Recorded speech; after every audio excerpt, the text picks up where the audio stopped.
ദോഹയിൽ നടത്തിയ ആക്രമണത്തിന് ഇസ്രായേൽ പ്രധാനമന്ത്രി ബെഞ്ചമിൻ നെതന്യാഹു ക്ഷമാപണം നടത്തി. ഖത്തർ പ്രധാനമന്ത്രി ഷെയ്ഖ് മുഹമ്മദ് ബിൻ അബ്ദുൾ റഹ്മാൻ അൽ താനിയോട് വൈറ്റ് ഹൌസിൽ നിന്നുള്ള ഫോണിലാണ് ക്ഷമാപണം നടത്തിയത്. വൈറ്റ് ഹൌസിൽ US പ്രസിഡന്റ് ഡൊണാൾഡ് ട്രംപുമായി കൂടിക്കാഴ്ച നടത്തിയ ശേഷമാണ് സംഭവം. ഈ മാസം ആദ്യം ദോഹയിൽ ഹമാസ് നേതാക്കളെ ലക്ഷ്യമിട്ട് ഇസ്രായേൽ ആക്രമണം നടത്തിയിരുന്നു.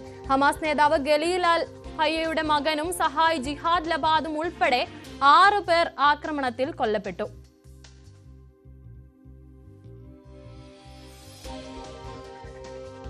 മനു വരത്തുണ്ട് വാർത്തയുടെ കൂടുതൽ വിശദാംശങ്ങളുമായി. മനു, ഇപ്പോൾ ഒരു മഞ്ഞുരുക്കം എന്ന് വേണമെങ്കിൽ പറയാമോ ഇതിനെ? ദില്ല, ഇന്ന് ബെന്യാമിൻ നെതന്യാഹു വൈറ്റ് ഹൗസിൽ ട്രംപുമായി കൂടിക്കാഴ്ച നടത്തുമ്പോൾ മിഡിൽ ഈസ്റ്റിൽ ഒരു സമാധാന സാധ്യതയ്ക്ക് കളം തെളിയുന്നു എന്ന വിവരങ്ങളാണ് ആദ്യഘട്ടത്തിൽ പുറത്തു വന്നത്. ട്രംപ് നെതന്യാഹുവിനെ വൈറ്റ് ഹൗസിൽ സ്വീകരിക്കുന്ന ഘട്ടത്തിൽ മാധ്യമപ്രവർത്തകർ അദ്ദേഹത്തോട് ഇത് ചോദിക്കുകയും ചെയ്തിരുന്നു. അപ്പോൾ താൻ ഒരു സമാധാനം പുനഃസ്ഥാപിക്കുന്നതിൽ അങ്ങേയറ്റം പ്രതീക്ഷ ഉള്ളയാളാണെന്ന് ട്രംപ് വ്യക്തമാക്കുന്നു. ഐ ആം കോൺഫിഡൻറ്റ് എന്നാണ് ട്രംപിൻ്റെ പ്രതികരണം. ഏതായാലും ആ കൂടിക്കാഴ്ചയ്ക്ക് ശേഷമാണ് ബെന്യാമിൻ നെതന്യാഹു ഇത്തരത്തിൽ മാപ്പ് അപേക്ഷിക്കുന്ന അല്ലെങ്കിൽ ക്ഷമാപണം നടത്തുന്നതിന് തയ്യാറായിരിക്കുന്നത്. ഖത്തർ പ്രധാനമന്ത്രി മുഹമ്മദ് ബിൻ അൽത്താനിയുമായി അദ്ദേഹം ടെലിഫോണിൽ ആണ് സംസാരിച്ചത്. വൈറ്റ് ഹൗസിൽ നിന്നുള്ള ടെലിഫോണിലാണ് ഈ ക്ഷമാപണം നടത്തുകയും ചെയ്തിരിക്കുന്നത്.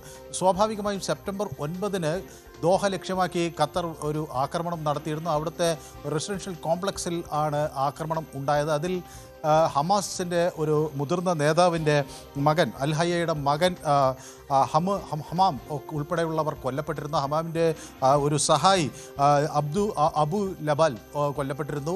കൂടാതെ 3 സുരക്ഷാ ഉദ്യോഗസ്ഥർ, അവരുടെ ഹമാസിൻ്റെ 3 സുരക്ഷാ ഉദ്യോഗസ്ഥർ കൊല്ലപ്പെട്ടിരുന്നു. ഖത്തറിൻ്റെ ഒരു കോർപ്പറൽ അവിടെ കൊല്ലപ്പെട്ടിരുന്നു. അപ്പോൾ ഖത്തർ ഇൻറ്ററിം സെക്യൂരിറ്റി ഫോഴ്സിൻ്റെ കോർപ്പറൽ കൂടാതെ ഹമാസിൻ്റെ 5 ആളുകൾ കൊല്ലപ്പെട്ട ഒരു സാഹചര്യം ഉണ്ടായിരുന്നു. ഖത്തർ വലിയ തോതിൽ ഇതിനെതിരെ ശക്തമായി വരികയൊക്കെ ചെയ്തു. അപ്പോൾ ദോഹ ആക്രമണം ഇങ്ങനെ വലിയ തോതിൽ അപലപിക്കപ്പെട്ട ഒരു സാഹചര്യം ഉണ്ടായിരുന്നു. അത് ഇസ്രായേലിൻ്റെ മുഖത്ത് സമ്മർദ്ദം ശക്തമാക്കുന്നതിനൊക്കെയുള്ള വഴിവെക്കുകയും ചെയ്തിരുന്നു. ഏതായാലും ഇപ്പോൾ ദിൽന സൂചിപ്പിച്ചതുപോലെ ഒരു ക്ഷമാപണത്തിന് ബെന്യാമിൻ നെതന്യാഹു തയ്യാറാകുമ്പോൾ അത് ഈ ട്രംപ് ഉദ്ദേശിക്കുന്ന ഈ സമാധാന ഉടമ്പടിയിലേക്ക് കാര്യങ്ങൾ കൊണ്ടെത്തിക്കും എന്നാണ് കരുതേണ്ടത്. 21 പരിപാടിയാണ് അദ്ദേഹം മുന്നോട്ട് വയ്ക്കുന്നത്.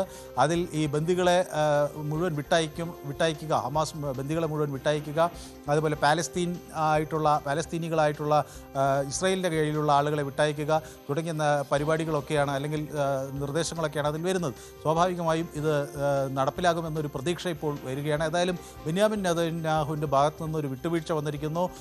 ദോഹയിൽ നടത്തിയ ആക്രമണത്തിൽ ഇപ്പോൾ ഒരു ക്ഷമാപണം നടത്തിയിരിക്കുന്നു എന്നത് ഒരു ശുഭസൂചകമായി തന്നെ നമുക്ക് കാണാൻ കഴിയും. മനു ഭരത്താണ് വാർത്തയുടെ കൂടുതൽ വിശദാംശങ്ങൾ നൽകിയത്.